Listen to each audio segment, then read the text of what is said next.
When did boys become men? You are 14 years old. It is midnight. Your father hands you a knife. He does not smile. Come back a man, he says. Or don't come back. No hug, no pep talk. Just the dark and the forest and the knife. This was not fiction. For most of human history, this was Tuesday. Here's the question that should bother you. How old were you when you became a man? Take a second. Really think. Was it your 18th birthday? Your first job? The first time you paid rent and cried a little? Most men can't answer. There's no date, no ceremony, no knife. Just. One day you look older, and everyone assumes you leveled up. That should feel strange. Because for almost all of human history, there was a day. An exact one. Marked on a calendar of bone, fire, and blood. So here's fact one. For thousands of years, manhood arrived in a single moment. One night, one trial, one knife edge. In Spartan society, a boy entered the agoge at 7. By his late teens, he faced a final test. Survive alone, steal food, kill if hunted. Pass, and Sparta called him a man. Fail, and Sparta didn't call him anything at all. Among Maasai communities in East Africa, becoming a warrior once meant facing a lion. Not a metaphorical lion. An actual 400-pound, unimpressed lion. You didn't get a participation trophy for that one. In parts of highland Papua New Guinea, anthropologists have documented initiation rites where boys are taken from their mothers overnight and returned, hours later, as something else entirely, in the eyes of the whole village. Same body, new status instantly. Jewish tradition still marks this moment today.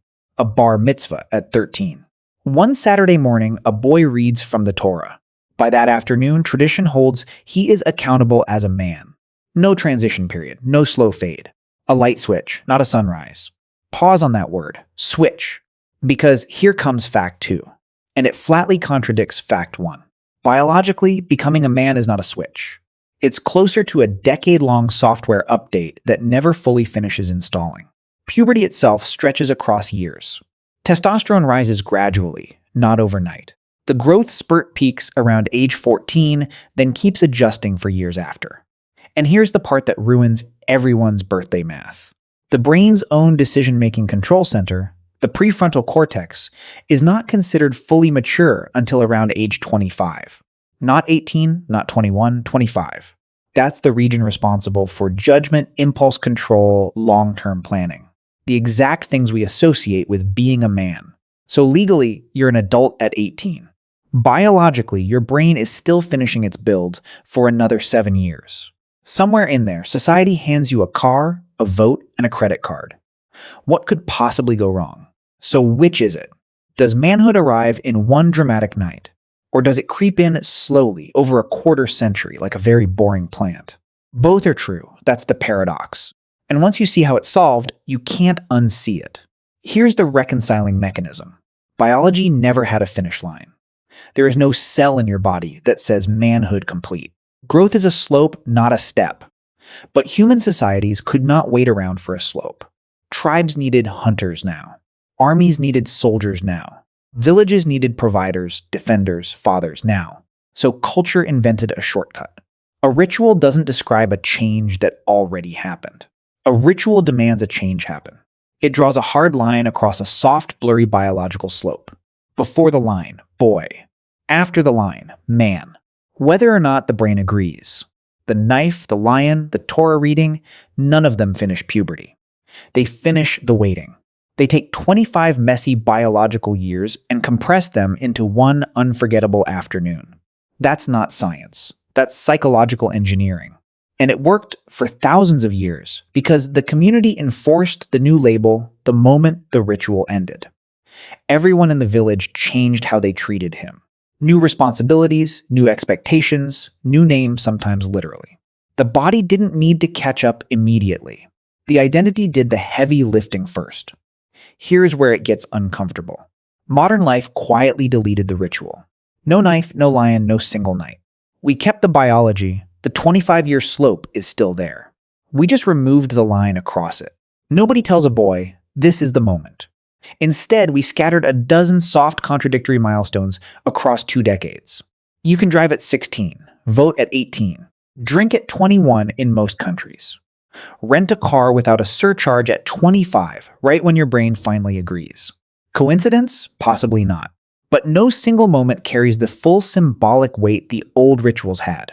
So many young men drift. Not because they're lazy. Not because their generation is soft, despite what your uncle says at dinner. But because the machinery that used to say, "You are a man now, act accordingly," has gone quiet. Psychologists have a phrase for the resulting stretch of identity limbo: emerging adulthood. It's a polite term for "nobody told me when to start." Let's pull this back to you, specifically. Think of a moment you felt, for the first time, treated as an adult. Maybe it was small. Someone asked your opinion in a room full of adults. Maybe it was heavy. A parent died, and suddenly you were the one making calls. Notice something. That moment probably came from other people's behavior toward you. Not from your own body. Not from a birthday. That's the ritual instinct, still alive, just unofficial now. Humans still crave the line. We just have to build our own quietly, one borrowed ceremony at a time. A first paycheck, a military swearing-in, a wedding. A child of your own screaming at 3 a.m., informing you very clearly that the boy era is over. Here's the part that should genuinely unsettle you. Some researchers studying adolescent brain development note that the modern absence of clear rites of passage may correlate with longer periods of risk-taking behavior in young men, as if the brain, uncertain whether it has arrived, keeps testing the boundary itself. This is not proven fact, it's a proposed explanation, but it's a compelling one. If no one tells you the trial is over, some part of you keeps looking for the lion. Some young men find it in genuinely dangerous places. Fast cars, reckless bets, manufactured danger. Searching for a threshold nobody built for them anymore. Others find healthier versions. A marathon, a hard climb, a business launched on nothing but nerve. Same ancient hunger, different lion. So let's return to where we started. 14 years old, midnight, a knife in your hand. That boy in the forest had it in one strange way easier than you. He knew by morning exactly what he was. You might be 30 and still quietly wondering, not because something is wrong with you, because the line got erased and nobody replaced it. Here is the honest, uncomfortable, oddly comforting truth. Manhood was never really about age. It was never really about muscle or money or a driver's license either. It was about a moment when a community looked at you and changed how it treated you. And you had no choice but to rise to meet that new treatment. We didn't lose the biology. We lost the line. So maybe the real question isn't when did boys become men? Maybe it's this. Has anyone ever actually drawn that line for you? Or are you still out there alone in the metaphorical forest, waiting for a knife that never came, quietly building the ritual yourself, one hard night at a time?